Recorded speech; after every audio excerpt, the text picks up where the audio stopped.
ഉണ്ടോ എന്ന് വിജിലൻസ് പരിശോധിക്കും.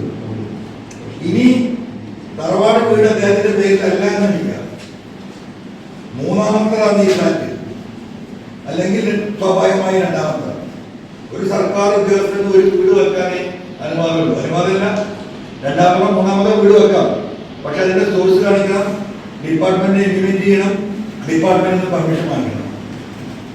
അത് ചെയ്തതായിട്ട് എന്റെ അന്വേഷണത്തിലില്ല. അത് വിജിലൻസ് പരിശോധിക്കും. മറ്റൊരു പ്രധാന കാര്യം, 2015 തൊട്ടിട്ട് അദ്ദേഹം നൽകിയ അദ്ദേഹത്തിന്റെ ആനുവൽ പ്രോപ്പർട്ടി ഫൈനാൻസ് റിപ്പോർട്ട് ഉണ്ട്. എല്ലാ വർഷവും ഇതുപോലെയുള്ള സർക്കാർ ഉദ്യോഗസ്ഥർ സർക്കാരിൽ സമർപ്പിക്കേണ്ടതാണ്.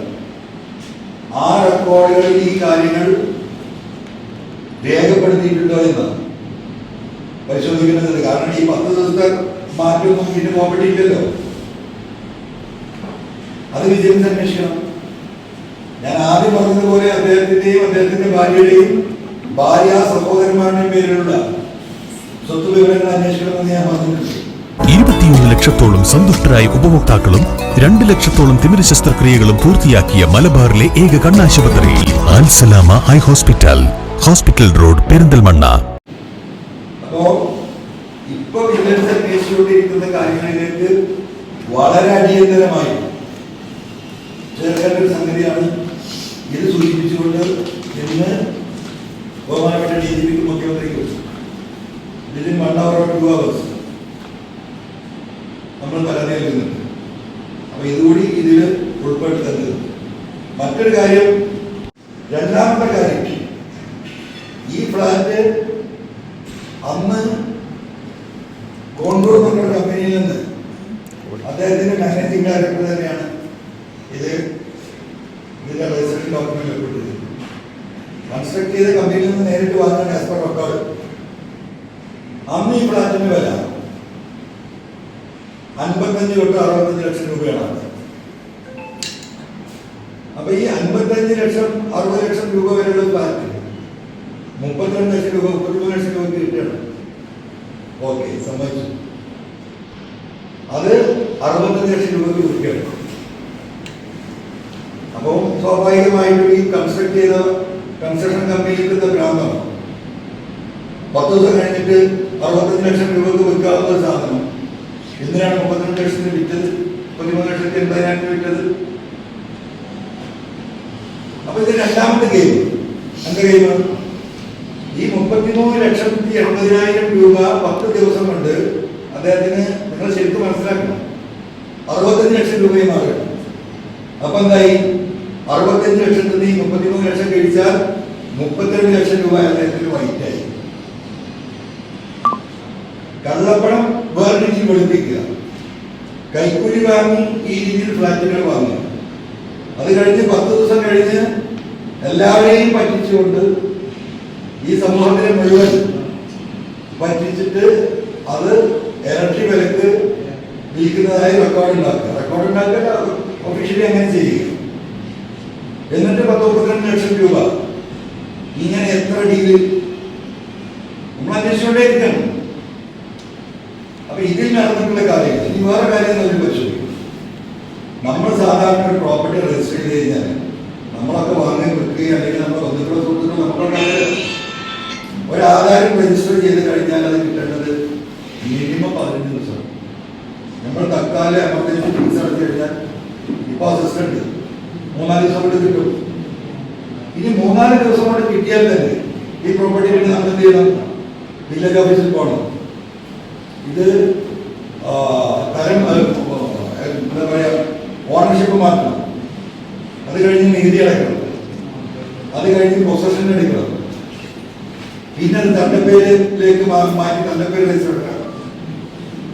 ഈ എല്ലാ പ്രവൃത്തിയും കൂടി നല്ല അത്യാവശ്യം സ്വാധീനമുള്ള ഒരാള് മെനക്കെട്ടാൽ തന്നെ 15 ദിവസമാണ് നോർമൽ കോഴ്സ്. ഈ 10 ദിവസത്തിന്റെ ഇടയിൽ എന്റെ ശനി ഞായർ വന്നിട്ടുണ്ട്. അപ്പോ എങ്ങനെയാണ് ഇത് നടക്കുന്നത്? ഇനി ഇതിൽ വേറൊരു കാര്യം, ഭീകരമായ തട്ടിപ്പ്, ടാക്സ് വെട്ടിപ്പ് നിന്നാണ്. അതായത് ഡ്യൂട്ടി മാത്രമല്ല, ഫീസ് വരട്ടെ അടക്കും. ഇവിടെ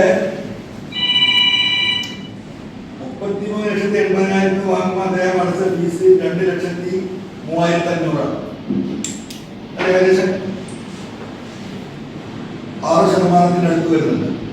ചെറിയ വ്യത്യാസം അങ്ങോട്ട് വരും. അത് പോട്ടെ. അത് കഴിഞ്ഞിട്ട് 10 ദിവസം കഴിഞ്ഞിട്ട് വെക്കുമ്പോൾ 65 ലക്ഷത്തിന് ഇത് വയ്ക്കുമ്പോൾ 4,07,000 രൂപയാണ് സ്റ്റാമ്പ് ഡ്യൂട്ടി അടച്ചത്. അതിന് ഏകദേശം കുഴപ്പമില്ല.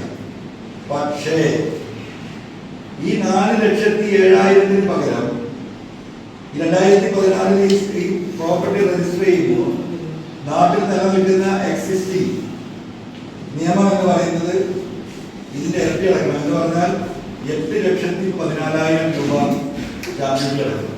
പ്ലസ് അതിന്റെ ഫീസ് ഇരട്ടി അടക്കണം. ഇവിടെ അദ്ദേഹത്തിന്റെ ഒഫീഷ്യൽ പവർ, അധികാര ദുർവിനിയോഗം, കുറ്റകരമായ ജയിൽ ശിക്ഷ അടക്കം കിട്ടാവുന്ന കാര്യം അദ്ദേഹം യൂസ് ചെയ്തിട്ടുണ്ട്. അതാണ് ഇവിടെ ചെയ്തിട്ടുള്ളത്.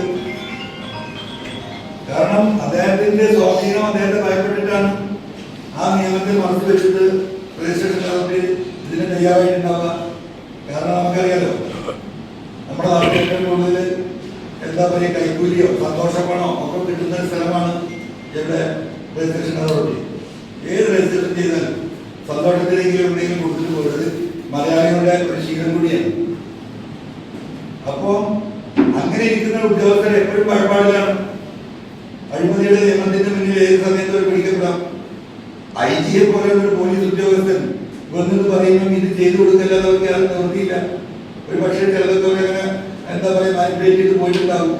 ഇത് കുറെ കാലം കഴിഞ്ഞിട്ട് ഓഡിറ്റ് നടക്കുന്ന സമയത്ത് കണ്ടെത്തിയിട്ട് ഇങ്ങനെ അപ്പോഴേക്കും നോട്ടീസ് വരിക. അപ്പൊ ആ സമയത്തിന് ഇതിനെ മറികടന്ന് പോകാൻ പറ്റും. അങ്ങനെ ഈ ഡോക്യുമെന്റ് പ്രകാരം രജിസ്ട്രേഷന്റെ സ്റ്റാമ്പ് ഡ്യൂട്ടിയിൽ മാത്രം 4,07,000 രൂപയുടെ അഴിമതി നടത്തി. അത് ഈ അധികാര ദുർവിനിയോഗത്തിൽ വരുന്നതാണ്. അതോടൊപ്പം തന്നെ ഞാൻ ആദ്യം പറഞ്ഞ 10 ദിവസം കൊണ്ട് ഈ ഡോക്യുമെന്റേഷൻ ഒക്കെ നടത്തിയിരിക്കണമെങ്കിൽ അവിടെ അധികാര ദുർവിനിയോഗം ഉണ്ട്. ഇത് വിജിലൻസ് അന്വേഷിക്കേണ്ടതാണ്. അപ്പോ 2015 തൊട്ടുള്ള അദ്ദേഹത്തിന്റെ യാത്രകൾ, വിദേശയാത്രകൾ, അദ്ദേഹം നിരവധി തവണ ഒരു പെർമിഷൻ ഇല്ലാതെ യാത്ര ചെയ്തിട്ടുണ്ടെന്നാണ് എനിക്കറിയാൻ കഴിയുന്നത്. പെർമിഷൻ എടുത്തു പോയതിൽ തന്നെ ചൂണ്ടിക്കാണിച്ച രാജ്യത്തേക്ക് മാത്രമല്ല അദ്ദേഹം പോയിട്ടുണ്ട്.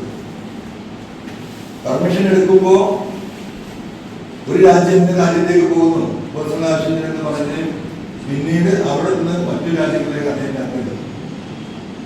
അപ്പൊ അതിന്റെ കൃത്യമായ വിവരാവകാശത്തിന് വേണ്ടിയിട്ട് ഇന്ന് വിവരാവകാശ പ്രകാരം ഈ കാര്യങ്ങൾ അറിയിക്കണം എന്ന് പറയുന്നുണ്ട്. അതുപോലെ തന്നെ ആ വിവരാവകാശത്തിൽ ഇദ്ദേഹത്തിന്റെ ഈ പറയുന്ന annual financial and property statement, അതിന്റെ ഡീറ്റെയിൽസ് ചോദിച്ചു. ഇതാണ് നിങ്ങൾക്ക് ഇന്ന് നൽകാനുള്ള വസ്തുത.